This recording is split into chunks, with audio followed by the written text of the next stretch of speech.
Kembali di Kompas Petang, Saudara, juru bicara Menteri Pertahanan Prabowo Subianto, Dhanil Anzar Simanjuntak menyebut Menhan mendorong pihak yang mengetahui adanya mafia alutsista agar melapor ke KPK atau ke polisi. Dugaan adanya mafia alutsista sebagaimana diungkapkan pengamat militer dan pertahanan Koni Rahakundini dengan inisial Mr. M. Menurut Dhanil, langkah itu penting dilakukan agar dugaan mafia alutsista tidak sekadar rumor dan fitnah, termasuk yang disebutkannya ada industri pertahanan bayangan. Ada industri bayangan yang dikendalikan jenderal-jenderal di Kementerian Pertahanan. Sekali lagi saya meminta Bu Koni untuk membuka, menyebutkan jenderal-jenderalnya siapa, kita laporkan kepada KPK, kita tindak secara tegas. Pak Prabowo mendukung penuh semua upaya akuntabilitas untuk melawan tindakan rente yang ada di alutsista misalnya. Jadi jangan sampai kemudian itu jadi rumor, kemudian jadi fitnah, apalagi masih banyak dan sangat banyak jenderal-jenderal yang punya komitmen tinggi untuk mendukung Pak Prabowo, mendorong upaya modernisasi seperti yang diamanatkan oleh Presiden Joko Widodo.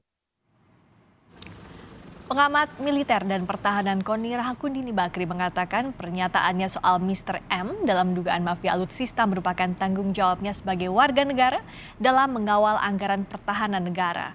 Koni juga meminta KPK agar mengusut tuntas isu mafia alutsista ini.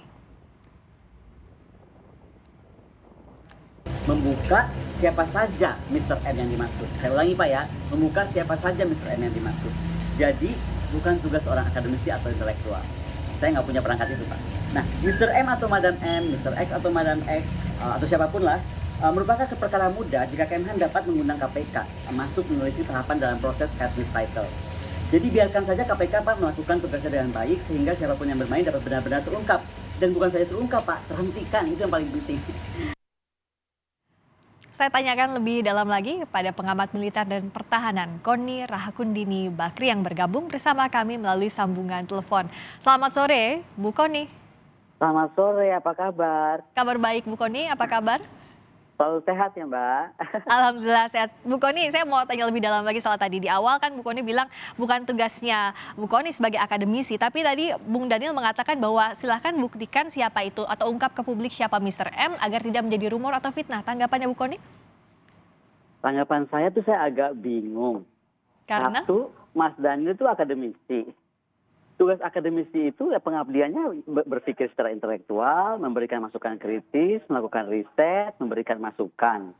Nah, kemudian kalau dari masukan atau pandangannya itu harus lakukan sesuatu, ya saya nggak punya perangkat buat melakukan itu gitu.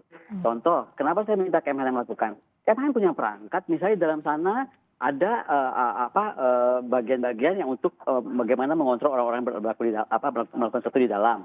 Kalau ada TNI atau apapun itu ada POM, ya kan, Puspom. Nah, tapi kalau untuk anggaran, untuk bagaimana ketidaknormalan anggaran berjalan atau tadi semua hal yang saya terkaitkan Cabinet tadi cycle, itu ada KPK. Tapi sebelum ini mau saya teruskan, saya tuh juga agak bingungnya kedua begini. Minggu lalu saya tuh dihubungi oleh Karohumas Kemhan, Ya. Marskal Penny Rajendra. Beliau bilang bahwa Menhan atau Wamenhan ingin ketemu. Nah, terus saya bilang oke, ketemu. Begitu last minute udah mau acara, tahu-tahu dibatalkan karena beliau-beliau ada pertemuan mendadak. Saya cuma jawab siap Marskal gitu kan.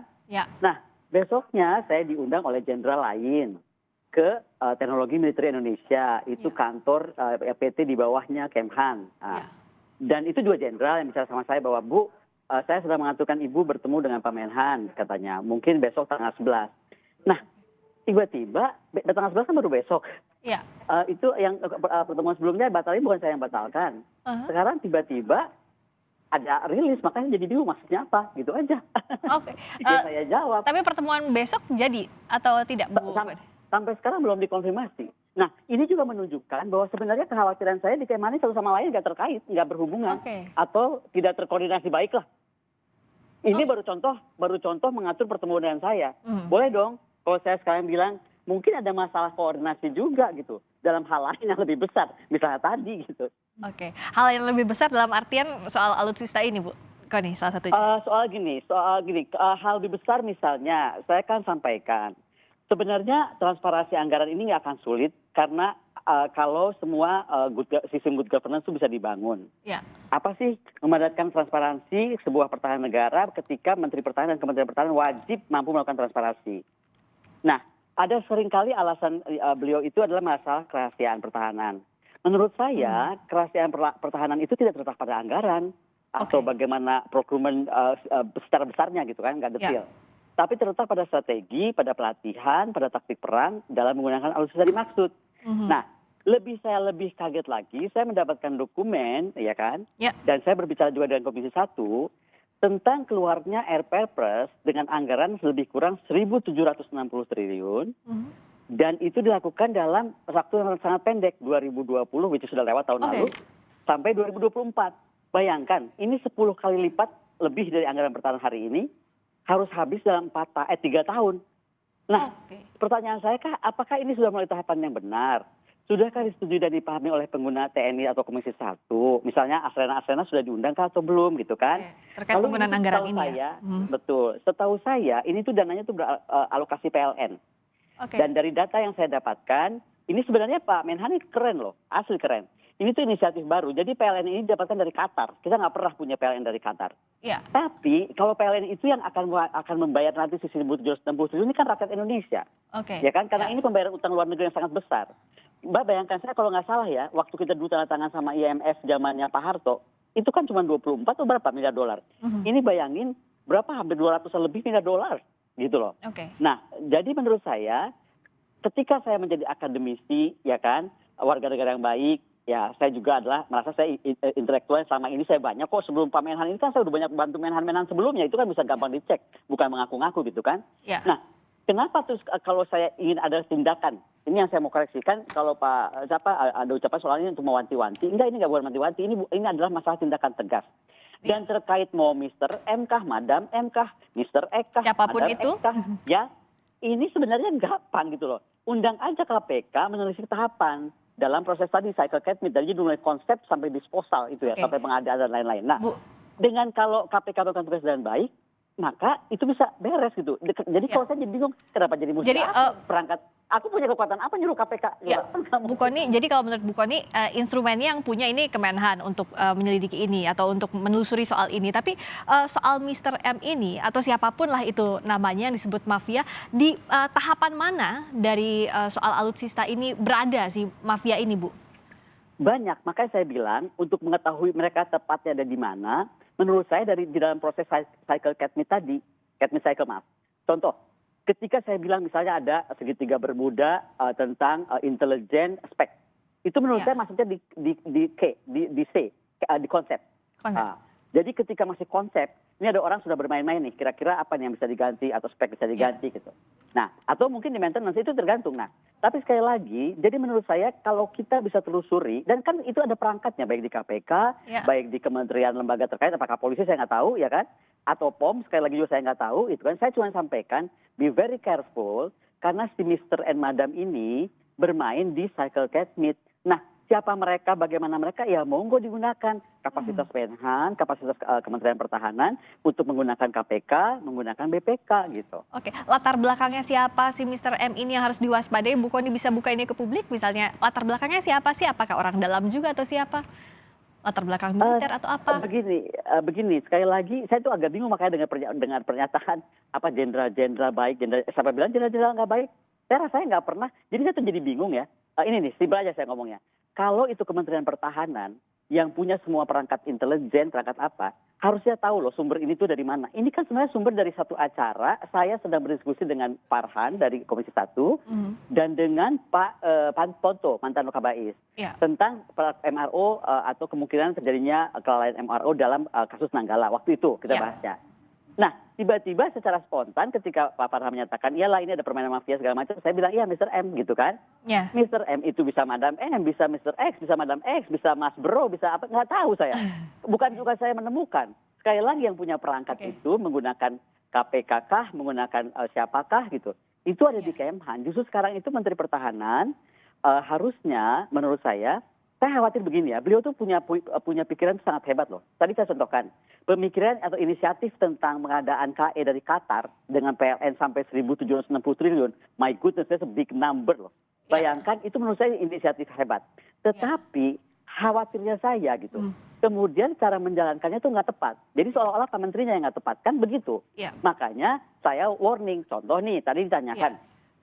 Kenapa sih misalnya kita mengadakan procurement itu selalu tidak mampu mengejar economic scale, misalnya karena belinya hanya mampu sedikit. Itu ada jalan keluarnya, gitu loh. Ada jalan keluarnya.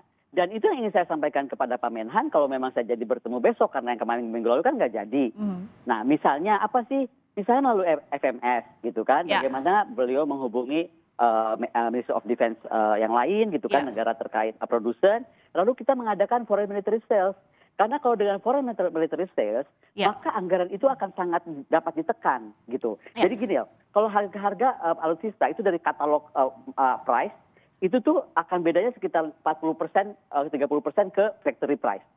Nah, dari situ pun masih ada diskon gitu. Jadi maksud saya itu ada cara yang menurut saya lebih elegan dibandingkan misalnya tiba-tiba ya tadi ada misalnya ada isu tiba-tiba Kemhan, bukan isu deng, nggak isu kok ini beneran, bahwa Kemhan punya PT misalnya kan. PT ini buat apa gitu kan. Yang dikatakan Bu Kony industri pertahanan bayangan itu. Oh ya ini dia Gi. Kalau itu beda. Itu beda. Begini, saya nggak tahu ya Mas, yang menyatakan industri bayangan bukan saya. Sudo Inhan itu artinya bukan bayangan. Sudo Inhan itu adalah industri pertahanan semu atau palsu. Semu, Ya. Baik, Bu Kony. Ya, mohon Ya. izin, karena waktu kita terbatas, saya mau tanya terakhir soal ini. Tadi kan kita sempat menyinggung soal modernisasi, soal MRO. Nah, kalau dari sisinya Bu Kony, apa sih yang jadi kendala? Kalau kita lihat kan perkembangan alutsista strategis kita dalam 5 tahun terakhir, misalnya tidak ada perkembangan, misalnya saja soal F5. F5 asalnya mau diganti dengan Sukhoi Su-35, tapi sampai sekarang tidak jadi, masih mandek entah di mana. Kalau dari Bu Kony, melihatnya apa yang jadi kendala sebenarnya soal hal ini? Yang kendala paling besar, satu, kita tidak taat pada roadmap pertahanan kita. Pertanyaan saya berikutnya adalah apakah kita punya roadmap pertahanan gitu. Hari ini saya harus bertanya demikian. Kenapa? Contoh, tiba-tiba mau beli Rafael, tiba-tiba mau beli F-35 gitu kan. Tiba-tiba KFSIS mau dibatalkan. Ketika saya bilang, kenapa KFSIS dibatalkan? Berarti mesti dicek dong, siapa sih yang melakukan dulu agreement KFSIS? Kenapa sih nggak bisa ngitung bahwa kalau kita melakukan agreement itu akan rugi atau untung? Ya kan? Belum lagi kasus kapal selam. Jadi perangkat-perangkat itu kok nggak bisa digunakan untuk betul-betul mewujudkan impian Pak Prabowo yang ingin mewujudkan tadi pengadaan atau apapun yang bebas dari orang atau tokoh yang bermain-main dari upaya modernisasi ini. Jadi saya pikir simpel aja kok. Dan gini, kalau terkait Mr. MK, Madam MK ataupun apapun namanya, itu diakui oleh Pak Farhan bisa dari Komisi 1, dan bukan cuma Pak Farhan, banyak Komisi 1 menyatakan demikian. Pak Ponto juga, Pak Mbak Jaleswari, Deputi 5 KSP. Iya, jadi apanya lagi yang mesti dipusingkan atau dibantah? Masalahnya sekarang kita mau bereskan enggak? Ini sekadar kepo, coba ingin tahu siapa atau betul-betul akan memusnahkan mereka. Ingin tahu itu siapa saja atau ingin memberantas sampai menyelesaikan. Baik. Itu aja yang dijawab. Baik. Nggak usah susah jawabnya. Dan kita lihat apakah Bu Kony besok jadi bertemu dengan Pak Prabowo. Kalau ada update pertemuannya, mohon kami dibagi juga ya Bu Kony untuk bicara soal ini. Baik, terima kasih atas waktunya Bu Kony Bakri. Terima kasih, selamat sore. Selamat sore.